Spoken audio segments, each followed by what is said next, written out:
ശങ്കരകൃതികളിൽ പ്രശ്നോത്തര രത്നമാലികയിൽ 4 ശ്ലോകങ്ങളാണ് നമ്മൾ ശ്രദ്ധിച്ചത്. ഇവിടെ മൊത്തം 9 ചോദ്യങ്ങളും ഉത്തരങ്ങളുമാണ് പറഞ്ഞത്. അവസാനത്തെ ചോദ്യവും ഉത്തരവും കിം വിഷം, എന്താണ് വിഷം എന്നതായിരുന്നു. അതിനുള്ള ഉത്തരം അവധീരണ ഗുരുഷു, ഗുരുക്കന്മാരിലുള്ള ഗുരുജനങ്ങളിലുള്ള അവജ്ഞയാണ്, അവഗണനയാണ് ഏറ്റവും വലിയ വിഷം എന്നതാണ്. തുടർന്ന് 5-ാമത്തെ ശ്ലോകം. കിം സംസാരേ സാരം ബഹുശോപി വിചിന്യമാനമിദമേവ കിം മനുജേഷുഷ്ടതമം സ്വപരഹിതായോദ്യതം ജന്മ. കിം സംസാരേ സാരം ബഹുശോപി വിചിന്യമാനമിദമേവ കിം മനുജേഷു ഇഷ്ടതമം സ്വപരഹിതായോദ്യതം ജന്മ. കിം സംസാരേ സാരം, ഇതാണ് ചോദ്യം.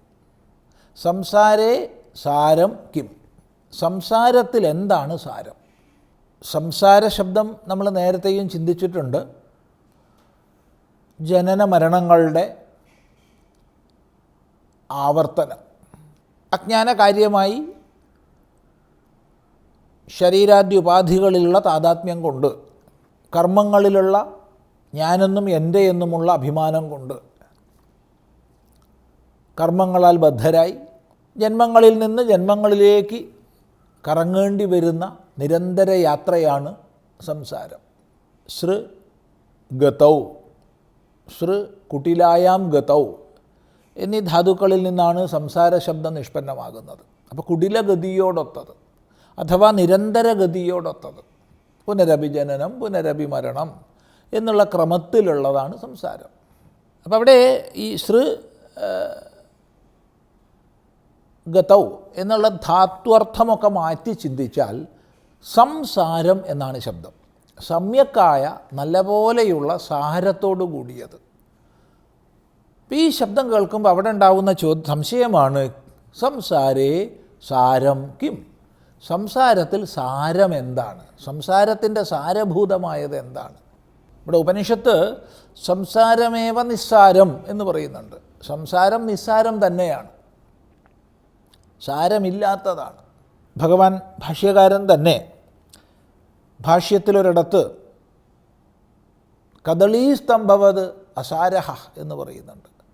കദളീസ്തംഭം പോലെ അസാരമാണ് ഈ സംസാരം. കദളീസ്തംഭം എന്ന് പറഞ്ഞാൽ വാഴയുടെ കാണ്ഡമാണ്. അത് ഒരു തടിയായിട്ട് നിൽക്കുകയാണ്. അപ്പം അതിൽ സാരമുണ്ടെന്ന് നമ്മൾ വിചാരിച്ചിട്ട് ഓരോ പോളയായിട്ട് പൊളിക്കുകയാണ്. ഓരോരോ പോള പൊളിക്കുമ്പോഴും അടുത്ത പോള, അത് പൊളിക്കുമ്പോൾ അടുത്ത പോള, അങ്ങനെ പൊളിച്ച് പൊളിച്ച് പോയാൽ മനസ്സിലാവും ഇതിനുള്ളിൽ ഒരു സാരവും ഇല്ല എന്ന്. അതുപോലെയാണ് ഈ സംസാരം.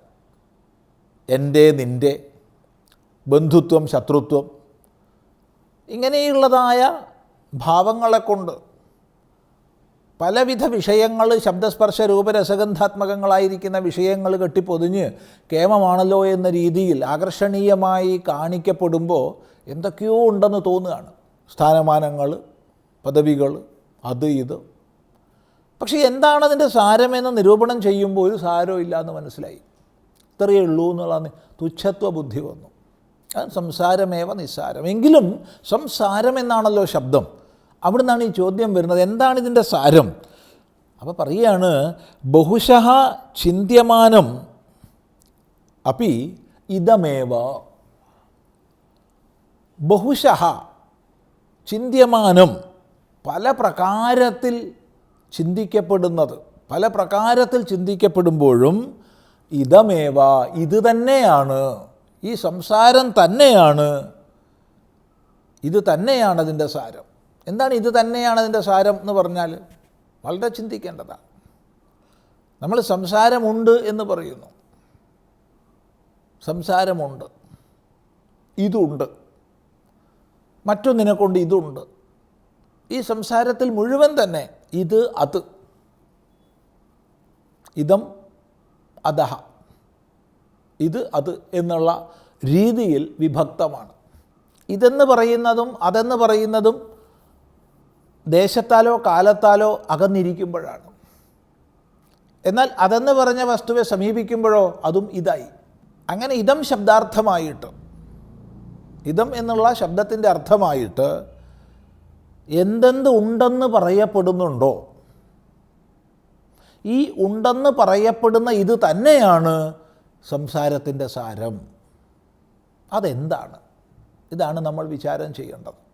ഇതുണ്ട്, ഇതുണ്ട് എന്നീ വിധം എന്തെന്ത് ഉണ്ടെന്ന് പറയപ്പെടുന്നുണ്ടോ അതിലെല്ലാം ഉണ്മയെ കൊടുക്കുന്നത് എന്ത്? ആരാണ് ഇത് എന്നുള്ളതിന് ഉണ്മയെ കൊടുക്കുന്നത്? എന്താണത്? ചിന്തിക്കുക. കാരണം പദാർത്ഥം എന്നുള്ള രീതിയിൽ ഒരു ദൃശ്യത്തെ നമ്മൾ അപഗ്രഥിക്കുമ്പോൾ ഉണ്ടാകുന്നതും നശിക്കുന്നതുമാണ്, താൽക്കാലികമായി മാത്രം നിലനിൽക്കുന്നതാണ്.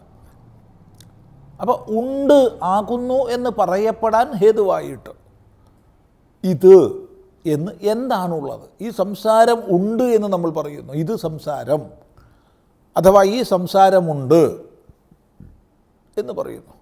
അങ്ങനെ പറയുമ്പോൾ ഈ ഇത് എന്നുള്ളത് തന്നെയാണ് ബഹുശഃ വിചിന്യമാനമപി.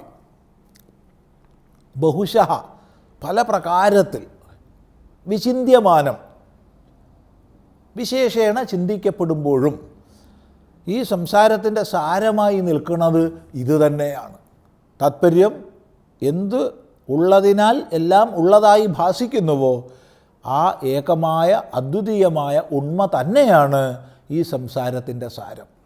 അതുകൊണ്ട് തന്നെ നമ്മൾ ജഗന്മിഥ്യ എന്നൊക്കെ പറഞ്ഞാലും ജഗത്ത് ഉണ്ട് എന്ന് പറയപ്പെടുന്നതിനാസ്പദമായിരിക്കുന്നത് സദ്വസ്തുവല്ലാതെ മറ്റൊന്നല്ല. അപ്പോൾ സദ്വസ്തുവിൽ നിന്ന് ഭിന്നമായിട്ട് ഈ ജഗത്തിനൊരു അസ്തിത്വമില്ല. അതുകൊണ്ടാണ് ജഗന്മിഥ്യ എന്ന് പറയുന്നത്. അപ്പോൾ ഇത് തന്നെയാണ് സംസാരത്തിൻ്റെ സാരം. ഇതാണ് മറുപടി. വളരെ സൂക്ഷ്മ വിചാരം ചെയ്ത് ഗ്രഹിക്കേണ്ടുന്നതാണ് ഈ ഒരു ചോദ്യത്തെയും ഉത്തരത്തെയും. നല്ലപോലെ വിചാരം ചെയ്യുക എന്ന് മാത്രം പറയുന്നു.